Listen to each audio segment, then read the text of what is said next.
আজকে আমি পাটিসাপটা বানাবো।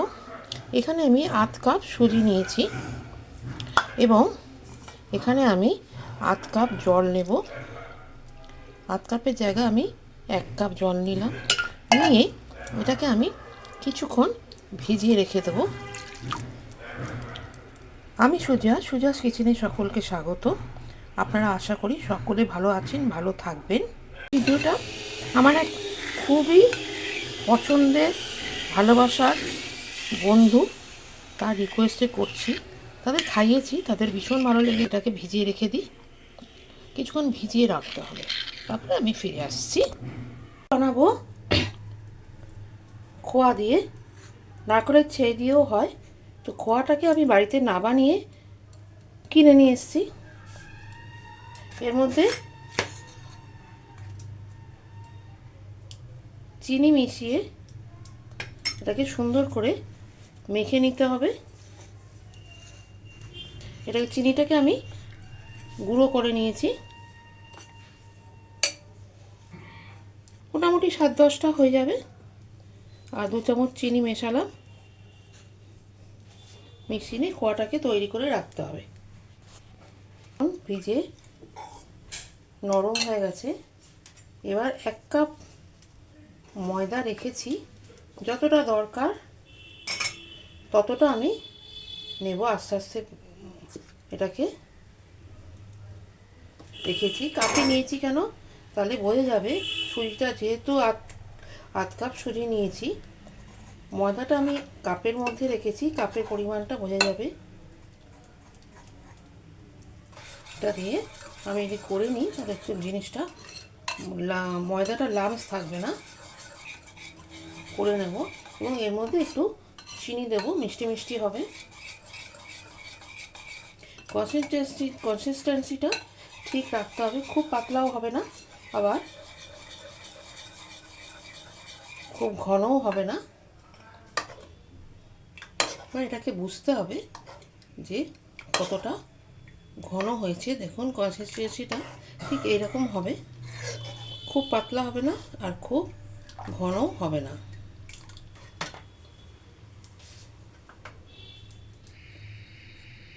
তাওয়াটা আমার গরম হচ্ছে। এর মধ্যে আরও আমি দিলাম 1 কাপ ময়দা রেখেছিলাম, তার মধ্যে থেকে আরও দিলাম। দিয়ে এটাকে আর একটু চিনি দিলাম, 6 চামচ, 7 চামচ মতো চিনি দিলাম। আর একটু মিষ্টি মিষ্টি না হলে ভালো হবে না।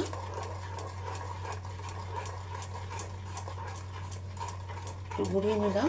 মোট এখানে আধ কাপ সুজি, তাতে 1 কাপ জল দিয়ে আমি ভিজিয়ে রেখেছিলাম। আধ কাপ সুজিতে 1 কাপ জল দিয়ে ভিজালাম। আর 7 চামচ চিনি দিলাম এই গোলাটার মধ্যে। আর যে কাপের আমি সুজির মাপ নিয়েছি তাতেই সেই কাপে ময়দা রেখেছি। 1 কাপ ময়দা নিয়েছিলাম, তার মধ্যে 1/3 ময়দা আমার লাগলো। ঠিক এইরকম হবে। কিছুক্ষণ এটাকে ভালো করে ফেটিয়ে নিতে হবে। বেগুনের বোটা দিয়ে আপনি ঘি দিয়ে, হালকা করে সর্ষের তেল বা সাদা তেল যাতে দিয়ে আপনি করতে পারেন। যদি গরম হয়ে যায় তাওয়াটাকে এখানে সরিয়ে নেবেন। এভাবে আমি একটু গ্যাসের ওভেনের থেকে আমি তুলে নিয়েছি। তুলে নিয়ে এভাবে দিয়েছি এবং এটা ধোসার মতো ঘষবেন না, এইভাবে ঘুরিয়ে ঘুরিয়ে ব্যাটারটা দিয়ে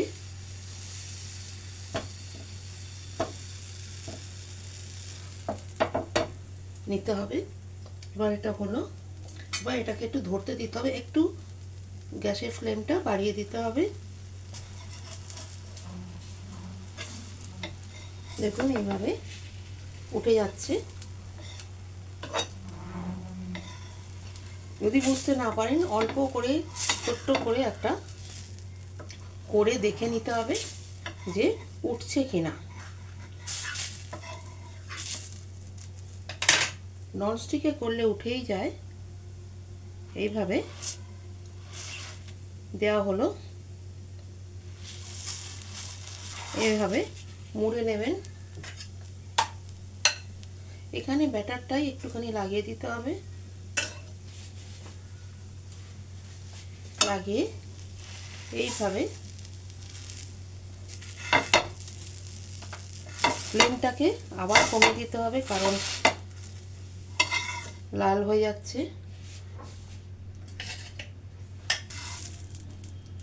আবার আমি তেলটাকে একটু তেল লাগিয়ে সরিয়ে দিলাম, কারণ গরম হয়ে যাচ্ছে। গ্যাসের থেকে সরিয়ে রাখতে হবে, বারবার এটাকে কিন্তু সরাতে হবে। একটা ডাব্বু হাতা নিতে হবে, যেটা একরকম মাপ থাকবে, যেটার মধ্যে আবার এটাকে এভাবে ঘোরাতে হবে। ধোসার মতো মোটেই ঘষবেন না, এইভাবে ঘুরিয়ে ঘুরিয়ে নিতে হবে, নিয়ে বসিয়ে দিতে হবে এবং অল্প করে গ্যাসটা বাড়িয়ে দিতে হবে। তাহলে আধ কাপ সুজিতে, যে কাপের মাপ নেবেন সেই কাপের আধ কাপ সুজিতে 1 কাপ, ওই মাপ কাপেরই 1 কাপ জল, 7 টেবিল স্পুনের মতো পেস্ট করা চিনি দিয়ে গোলটা করে নিতে হবে। আর ময়দা যেটা মেশাতে হবে, সেই যে কাপে আমি সুজির মাপ নিয়েছি সেই কাপেরই আমি ময়দা নিয়েছি, সেখানে 1/3 ময়দা আমার লাগলো।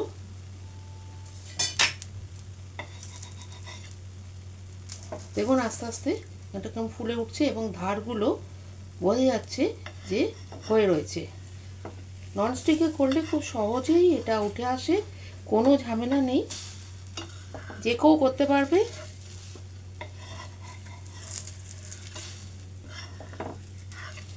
এই যে ধারগুলো দেখছেন এখানে, দেখুন এটা যে হয়ে যাচ্ছে সেটা বোঝা যাচ্ছে। আর এইখানে এটা লাগিয়ে দিলাম, মুড়তে আমার সুবিধা হবে। এভাবে 2 হাতেও করতে পারেন। একদম ফ্লেমটা কমানো থাকলে এটা ভালো, দেখতেও ভালো লাগবে, একদম সাদা সাদা হবে।